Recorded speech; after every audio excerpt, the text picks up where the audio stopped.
Binagong schedule ng VGR.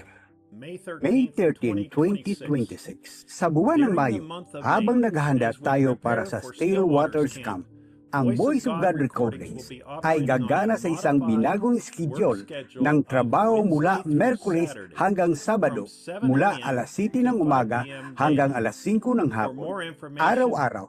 Para sa karagdagang impormasyon, makipag-ugnayan sa https://branham.org/home.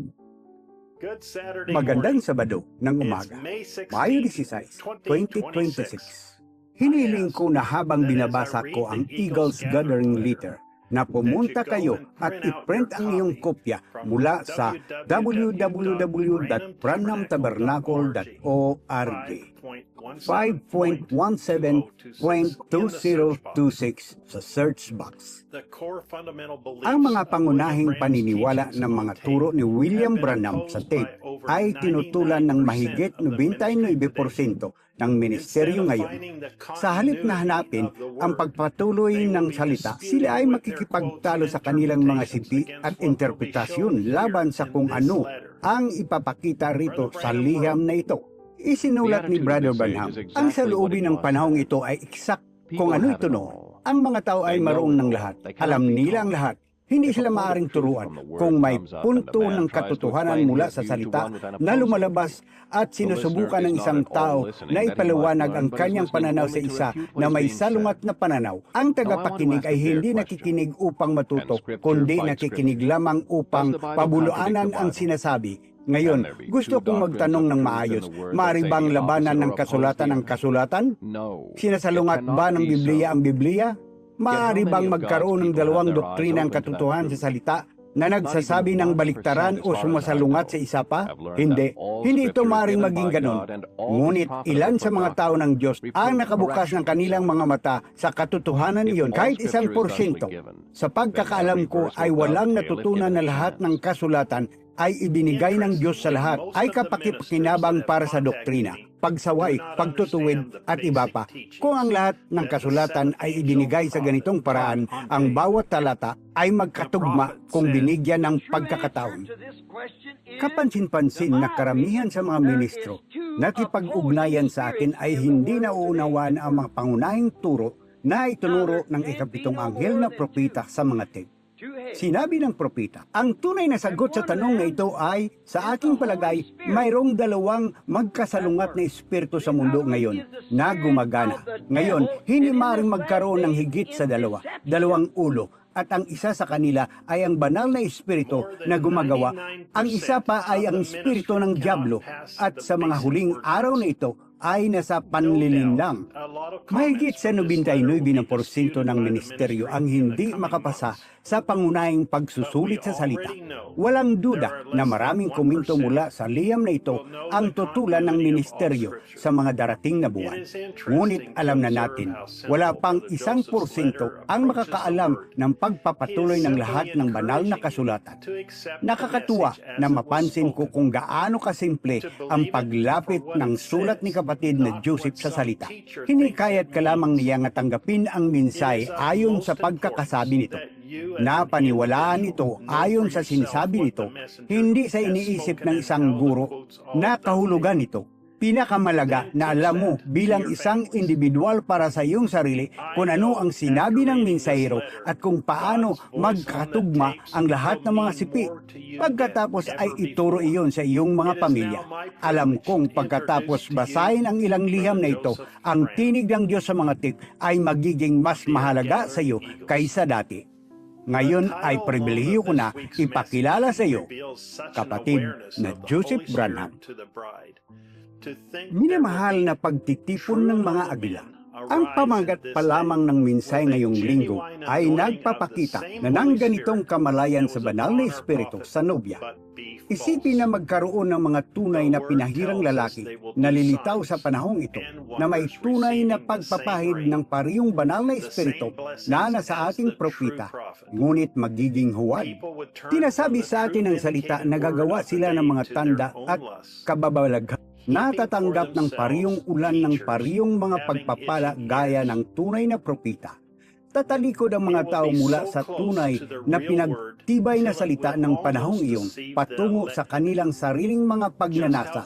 Mag-iipon para sa kanilang sarili ng mga guro na may makating tainga. Ito ay magiging napakalapit sa tunay na salita hanggang sa halos malinlang nito ang mga hinirang. Gaano kalapit ang pagpapahid na iyon? Madali bang makilala kung ano ang katotohanan at kung ano ang mali? Sinabi sa atin ng propeta na si Haring David, isang taong ayon sa puso ng Diyos na may pagpapahid sa kanya, ay nakatanggap ng isang tunay na pagpahayag, ngunit ito ay mali. Ano? Hayaang maunawaan iyan sandali. Ang piniling hari ng Diyos ay may tunay na pagpapahid at isang tunay na paghahayag, ngunit mali. Ang mga kordero ng Diyos ay kailangan maging mapagmatyag upang malaman kung ano ang kanilang naririnig ay ang tunay o maling pagpapahid, sapagkat ang kanilang walang hanggang destinasyon ay nakasalalay sa mga desisyong ito. Alam natin na naglagay ang Diyos ng maraming tunay na pinahirang ministro upang tumulong na gabayan at panatilihin ang kanyang nobya sa salita. Sinasabi ito ng kanyang salita at lubos kaming nagpapasalamat sa Panginoon para sa bawat isa sa kanila. Sila ay tinawag upang maging mga pasto sa kanilang mga kawan. Dapat nilang panatilihin sila sa salita. Sa paggawa nito, hindi nila dapat mabigong patugtugin ang tanging pinatunayang tinig ng Diyos sa kanilang mga kawan. Tulad ng narinig natin kung paano maaring magkamali ang bawat tao. Kahit na may tunay na pagpapahid at tunay na paghahayag, ngunit makakaasa ang nobya. Dahil naglaan ang Diyos ng isang perpektong paraan upang palagi nilang marinig ang tunay na pagpapahid, ang tunay na pahayag, ang tunay na ganito ang sabi ng Panginoon. Pindutin lamang ang play.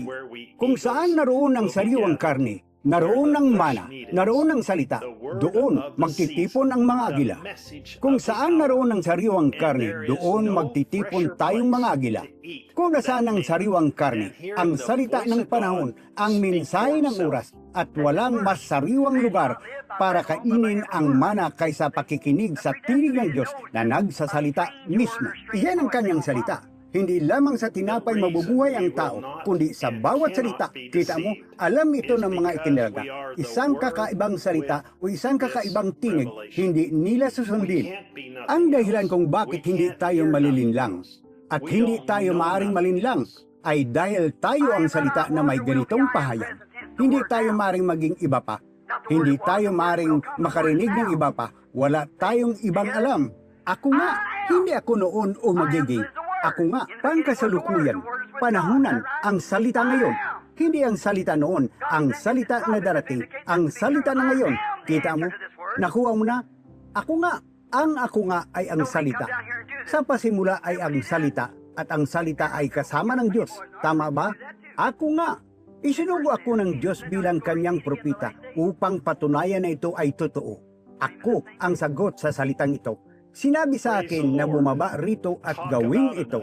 At nang gawin niya ito, sinabi ni Paraon, bueno, marami kaming mga batang lalaki sa aming grupo na kayang gawin din iyon. Mga manggagaya. Sinabi ni Jesus, ngayon, mauulit iyan muli sa mga huling araw. Kita nyo, inaangkin ang pariyong bagay. Purihin ang Panginoon. Pag-usapan ng isang katiyakan para sa nobya. Kapag mayroon ka ng pahayag na ito, malalaman mo na ikaw ang kanyang hinirang, itinilaga at minahal na nobya. Sa pamamagitan ng pakikinig sa tinig ng Diyos sa mga tape, nakikinig tayo sa anak ng tao na si Kristo. Siya ang siyang ating kinakain. Hindi tayo kumakain sa isang tao. Isang tao ang kanyang mga salita ay mabibigo, ngunit tayo ay kumakain sa hindi nabibigong katawang salita ng anak ng tao. Kung gusto mong maging 100% sigurado, nakikinig ka sa Thus saith the Lord. Sumama ka sa isang bahagi ng nobya ngayong linggo, alas 12 ng tanghali, oras sa Jeffersonville, habang naririnig natin ang tinig ng Diyos na naghahayag sa ating lahat tungkol sa mga pinahiran sa huling panahon. Kapatid Joseph Branham. Minsay, ang mga pinahiran sa huling panahon, 65-0725 im. Mga kasulatan.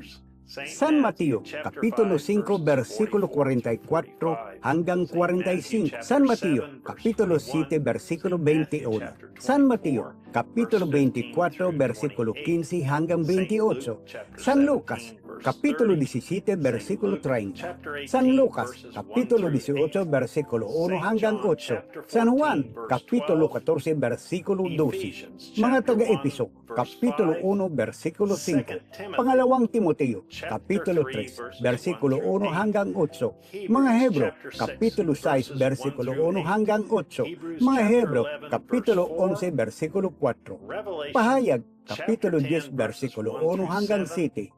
Pahayag, Kapitulo 16, versikulo 13 hanggang 14. Malakyas, Kapitulo 4, versikulo 5. Unang mga hari, Kapitulo 22, versikulo 1 hanggang 28. Jeremias, mga kabanata, Kapitulo 27 at 28. Dito nagtatapos ang isang liham mula sa Branham Tabernacle. Ngayon, hinahikayat ko kayong mag-subscribe at pindutin ang bell, at kung gagawin ninyo, ang mga notifikasyon ay darating sa inyo kapag in-upload namin ang mga pagbasa ng banal na kasulatan. At hanggang sa muli, pagpalain kayo ng Diyos at Shalom!